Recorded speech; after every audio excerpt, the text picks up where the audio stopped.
Bayangin kita punya sebuah aplikasi yang dipakai banyak orang, dan aplikasi ini perlu infrastruktur yang besar. Ada server back-end, front-end, dan sebagainya. Sewaktu ada masalah di salah satu server ini, kita bakal kesulitan buat mendeteksi di server mana sumber masalahnya. Salah satu solusinya, kita bisa pakai Elasticsearch, Logstash, dan Kibana, atau biasa disingkat ELK Stack. Teknologi ini sangat membantu dalam menganalisa data yang ada. Lebih spesifiknya, data yang berupa log atau riwayat dari sebuah server atau program yang kita punya. Di video ini, kita akan cari tahu gimana cara kerja ELK Stack secara garis besar, dan setup stack ini sampai bisa nampilin data di dashboard Kibana ini. Mantap kan? Buat teman-teman yang baru di channel ini, silahkan like dan subscribe buat selalu terupdate dengan video tutorial seperti ini. Komponen pertama dari ELK Stack adalah Elasticsearch. Bagian ini berfungsi seperti database untuk menyimpan data, dan bertugas buat ngasih data dengan cepat begitu ada request dari kita. Keunggulan utama dari Elasticsearch adalah pencarian teks. Jadi di sini kita bisa cari kata kunci yang kita mau dengan sangat cepat. Hal ini penting karena dari sekian banyak log yang kita punya, perlu ada mekanisme di mana kita bisa nyari kata kunci tentang error yang kita punya dengan cepat. Terus ada Logstash.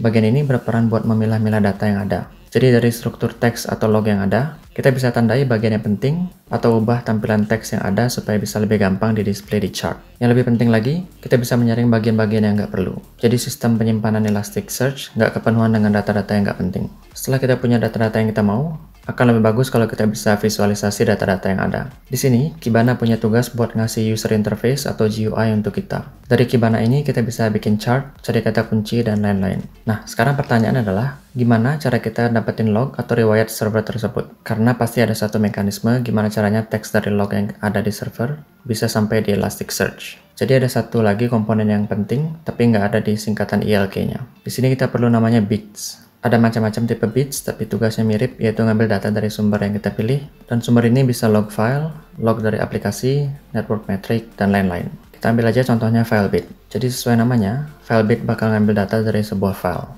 Jadi setiap ada teks baru di file ini, file bit bakal kirim teks tersebut ke suatu tempat. Nah, tempat ini biasanya adalah Logstash. Jadi alurnya itu adalah kita perlu install FileBit di semua server yang kita mau monitor, terus FileBit ini bakal kirim data-datanya ke Logstash. Di Logstash, data-data ini bakal disaring dan diolah, terus dikirim ke Elasticsearch. Kibana bakal nampilin data-data yang ada di Elasticsearch dengan user interface yang bisa bantu kita buat analisis. Oke, sekarang kita coba install ELK Stack di laptop atau komputer kita. Setup ini cuma buat tes ya teman-teman. Jadi kalau di tahap produksi, banyak konfigurasi yang perlu dirubah biar kinerjanya optimal. Di sini, saya pakai Windows Subsystem Linux atau WSL. Karena di dunia kerja, biasanya server yang kita pakai itu sistem Linux. Jadi sekalian buat belajar Unix system juga ya. Cara installnya bisa ikutin instruksi dari dokumentasi ini. Semua link buat dokumentasinya bisa dilihat di deskripsi. Oke, balik lagi ke ELK. Pertama kita install Elasticsearch-nya dulu.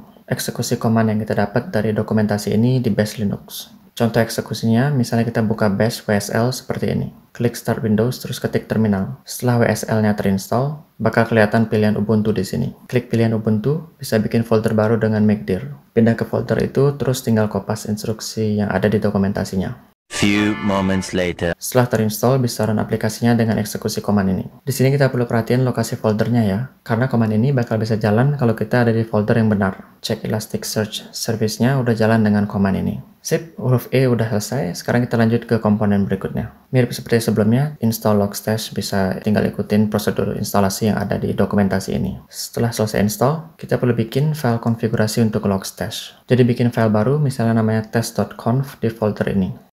Inputnya kita set jadi pakai bits, karena kita bakal pakai file bit untuk ambil lognya. Terus filter ini berfungsi buat mengolah data yang kita terima. Di sini pakai mekanisme grok. Jadi mekanisme ini bisa ngelihat pola teks yang diterima, terus diolah untuk bikin kategori seperti type dan konten seperti ini. Nanti di akhir video kita bakal tes mekanisme grok buat mengolah data yang kita terima. Untuk sekarang kita fokus setupnya dulu ya. Terakhir outputnya kita pengen ke Elasticsearch yang kita install tadi. Oke, konfigurasinya selesai, sekarang kita bisa start Logstash-nya. Karena kita pakai WSL alias Linux di dalam Windows, ada prosedur tambahan yang perlu kita jalanin buat start Logstash ini. Jadi kita perlu run kedua command ini buat mulai service Logstash-nya. Mantap, lanjut ke huruf K alias Kibana. Seperti biasa ikutin instruksi di sini, dan setelah selesai kita bisa start Kibana dengan ikutin petunjuk dari dokumentasi. aplikasi. Tapi kalau ikutin cara di dokumentasi buat start Kibana, kita jadi nggak bisa pakai terminal ini. Solusinya teman-teman bisa buka tab baru, atau yang lebih kerennya lagi, kita bikin aplikasinya bisa run di background. Caranya bisa dengan ketik command ini. Terus untuk stopnya kita bisa cari proses ID-nya dengan command ini.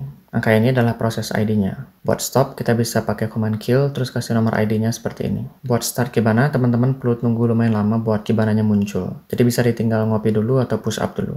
Much later. Oke, akhirnya selesai juga. Konfigurasi default Kibana udah oke, jadi bisa langsung kita lihat di localhost port 5601. Mantap, sekarang kita perlu install komponen terakhir. Filebit bisa diinstal seperti ini. Setelah install, kita perlu ubah konfigurasi file dari file yang ada di folder ini. Saya sarankan teman-teman baca file konfigurasinya, karena banyak hal yang berguna untuk tahap produksi nanti. Tapi di tes setup ini, saya pengen si Filebit ngirim teks atau log yang ada di lokasi ini. Pastiin enablednya udah di set jadi true ya, terus ganti outputnya jadi logstash. Aslinya itu Filebit output langsung ke Elasticsearch, tapi saya udah ubah jadi ke logstash. Tinggal isi tagar untuk bagian yang mau dinonaktifin. Save filenya, terus kita bisa start Filebit. Oke, mantap. Sekarang semua udah terinstall, saatnya kita mulai tes sederhananya. Jadi kita anggap log yang kita mau ada di file ini. Bisa kita bikin filenya seperti ini. Terus ceritanya ada error di aplikasi kita dan tertulis di file itu. Sekarang kita coba cek apakah error ini berhasil ditampilin di Kibana. Pas awal-awal kita perlu ikutin prosedur ini buat tentuin pola indeks yang kita mau. Terus ketik logstash seperti ini. Kalau udah, kita ke sidebar lagi, klik discover. Di sana bakal ada semua data yang tersimpan di Elasticsearch sesuai dengan indeks pattern yang kita bikin tadi.